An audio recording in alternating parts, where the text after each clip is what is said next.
नमस्कार, आप देख रहे हैं जीपीएस उदय भारत न्यूज और मैं हूं आपके साथ मानवी ठाकुर। शुरुआत करते हैं आज की खास खबरों से। भिंड में चंबल प्रदेश बनाने की मांग उठी। चंबल सेंचुरी में घड़ियाल पालन पर उठे सवाल। चंबल में रेत खदानें होती मिलता रोजगार। चंबल डाकुओं का नहीं बागियों का क्षेत्र रहा। एक दिवसीय दौरे पर पहुंचे कांग्रेस प्रवक्ता एवं पूर्व विधायक रविंद्र तोमर पत्रकारों से हुए रूबरू। जी हां, आपको बता दें, मध्य प्रदेश कांग्रेस के प्रदेश प्रवक्ता एवं पूर्व विधायक दिमनी रविंद्र सिंह तोमर भिड़ोसा एक दिवसीय दौरे पर भिंड पहुंचे, जहां सर्किट हाउस में पत्रकारों के साथ प्रेस वार्ता ली और भाजपा सरकार पर जमकर निशाना साधा। कांग्रेस नेता रविंद्र सिंह तोमर ने चंबल सेंचुरी में घड़ियाल पालन, सिंडिकेट कंपनी एवं चंबल प्रदेश बनाए जाने की मांग को लेकर भाजपा सरकार पर निशाना साधा। कांग्रेस नेता एवं प्रदेश प्रवक्ता रविंद्र सिंह तोमर ने भाजपा सरकार पर बड़ा आरोप लगाते हुए कहा कि चंबल को सरकार डाकुओं का क्षेत्र बताकर कर रही सौतेला व्यवहार। उन्होंने कहा कि चंबल क्षेत्र यदि डाकुओं का क्षेत्र लगता है तो उन्हें अलग कर दिया जाए और जब 5 जिलों वाला उत्तराखंड प्रदेश बनाया जा सकता है तो चंबल प्रदेश भी बनाया जाए। हम अपनी व्यवस्था खुद संभाल लेंगे। चंबल क्षेत्र प्रदेश में सबसे पिछड़ा हुआ क्षेत्र है। कांग्रेस प्रदेश प्रवक्ता ने चंबल प्रदेश बनाने की मांग को लेकर प्रदर्शन करने की भी बात कही है। कांग्रेस नेता रविंद्र सिंह तोमर ने चंबल नदी में घड़ियाल पालन पर भी सवाल उठाते हुए कहा कि क्या घड़ियाल मानव से ज्यादा बड़े हैं? यदि सरकार चंबल नदी में रेत की खदानें स्वीकृत कर दे तो स्थानीय लोगों को फायदा मिलेगा, वहीं सरकार को भी राजस्व प्राप्त होगा। कांग्रेस प्रदेश प्रवक्ता रविंद्र सिंह तोमर ने बताया कि जब वह दिमनी से विधायक थे तब उन्होंने चंबल क्षेत्र को लेकर विधानसभा में भी आवाज उठाई थी। उनकी मांग थी कि चंबल नदी में रेत खदानें चालू करी जाएं। अग्निवीर भर्ती का विरोध किया और चंबल क्षेत्र में उद्योग लगाने की भी बात कही थी, मगर सरकार की ओर से हमेशा चंबल क्षेत्र को अनदेखा किया गया है। चंबल क्षेत्र प्रदेश में सबसे पिछड़ा हुआ क्षेत्र है। चंबल क्षेत्र के साथ भाजपा सरकार पर सौतेला व्यवहार करने का भी कांग्रेस नेता ने लगाया आरोप। कांग्रेस नेता ने कहा कि सरकार हमेशा चंबल क्षेत्र को डाकुओं का क्षेत्र बताती चली आई है, इसलिए सरकार से मांग है कि चंबल क्षेत्र को अलग कर दिया जाए और नया चंबल प्रदेश बनाया जाए। और क्या कुछ कहा पूर्व विधायक ने, देखे ये पूरी रिपोर्ट।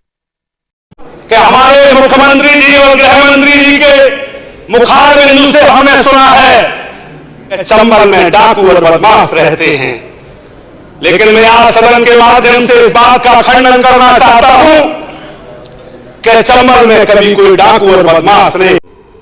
लेकिन घड़ियाल की चिंता तो सरकार को है, लेकिन मानव की चिंता नहीं है। इसकी चिंता करनी होगी। हमारा जो रेत है, रेत की खदानें यहाँ चंबल में कम से कम 20 से 25 खदानें खोली जा सकती हैं, लेकर के श्योपुर से मुरैना, सबलगढ़, तोमरघाट का क्षेत्र, दिमनी अम्बा का, और ये अटेर से लेकर के आपका भिंड का पूरा इलाका, ये चले जाओ जालौन तक, इटावा भी उसमें जुड़ा हुआ है। तो उसमें रेत की खदानें खोल करके स्थानीय लोगों को काम दे दिया जाए तो यहाँ की कुछ हद तक गरीबी भी दूर होगी, हमारा पिछड़ापन भी दूर होगा और सरकार को रेवेन्यू भी प्राप्त होगा उससे। तो ये काम हम निवेदन करेंगे, जनप्रतिनिधियों से भी कहूँगा कि वो कम से कम इस आवाज़ को सदन में उठाएं, विधानसभा में उठाएं, लोकसभा में उठाएं, ताकि यहाँ रेत की खदानें खोली जाएं और तत्कालिक प्रभाव से यहाँ जैसे इन्वेस्टर मीट के माध्यम से लोग क्रेडिट तो ले रहे हैं, सरकार क्रेडिट ले रही है, मुख्यमंत्री जी ले रहे हैं, लेकिन उद्योग नीति पे कोई सही से पहले अगर चंबल में हो तो बहुत जल्दी ये काम किया जा सकता है। हम इस पे आंदोलन जरूर करेंगे। सिंडिकेट कंपनियां जो हैं इनके हाँ, सिंडिकेट पे बहुत महत्वपूर्ण बात करी आपने। सरकार की पॉलिसी ये है कि ज्यादा से ज्यादा वो पैसा जो कमीशन के रूप में उन्हें प्राप्त होता है, इसलिए वो इस बात पे ध्यान नहीं देते। मैंने विधानसभा में उठाया, कई बार मैं उठाता हूँ, मैंने कई बार दंगल के आयोजन होते हैं उनमें भी उठाता हूँ, मैं मीडिया के माध्यम से भी बोल रहा हूँ कि सिंडिकेट तो एक तरह से मैं समझता हूँ आर्थिक अपराध है। वो आर्थिक अपराध वो इसलिए है कि सिंडिकेट में जो काम कर रहे 15-16 कंपनियां हैं पूरे प्रदेश में जो ठेका ले रही हैं, वो यहाँ के स्थानीय लोगों को क्या फायदा उससे? भाई नदी हमारा नुकसान करती है यहाँ के किसानों का। अगर नदी बाढ़ में आती है तो वहाँ जो किसान रह रहे आसपास, उनकी ज़मीन बर्बाद होती है, उनके बच्चे बर्बाद होते हैं, उनकी मवेशी बह जाती है उसमें। और इसके बाद सिंडिकेट में जो ठेका लेकर के रेत का खदान लेते हैं, वो पैसा यहाँ से कमा करके कोई मुंबई ले जा रहा है, कोई दिल्ली ले जा रहा है, कोई जयपुर ले जा रहा है। तो क्यों ना यहाँ के लोगों को काम मिलना चाहिए।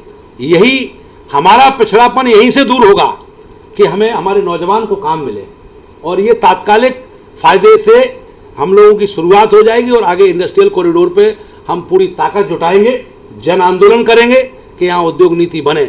और हम तो ये भी कहते हैं आज आपके माध्यम से कि अगर इतना ही बुरा लग रहा है चंबल क्षेत्र, तो हम तो सरकार से मांग कर रहे हैं कि यहाँ चंबल प्रदेश बना दिया जाए ना हमारा अलग से, तो ताकि हम लोग यहाँ अपने आप अपना निस्तारण कर लेंगे, अपना विकास कर लेंगे।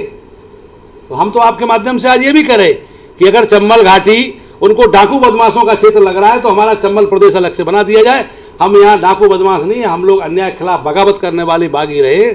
हमने आज़ादी आंदोलन में भूमिका निभाई, देश की सुरक्षा में भूमिका निभा रहे हमारे नौजवान। और आगे अगर ऐसा है तो जब उत्तराखंड राज्य 5 जिलों में बन सकता है, छत्तीसगढ़ 23 जिलों में बन सकता है, झारखंड बन सकता है, तो हमारा चंबल प्रदेश भी बन सकता है, तभी हमारा विकास संभव है। आज की खबरों में बस इतना ही। देखते रहिए GPS उदय भारत न्यूज।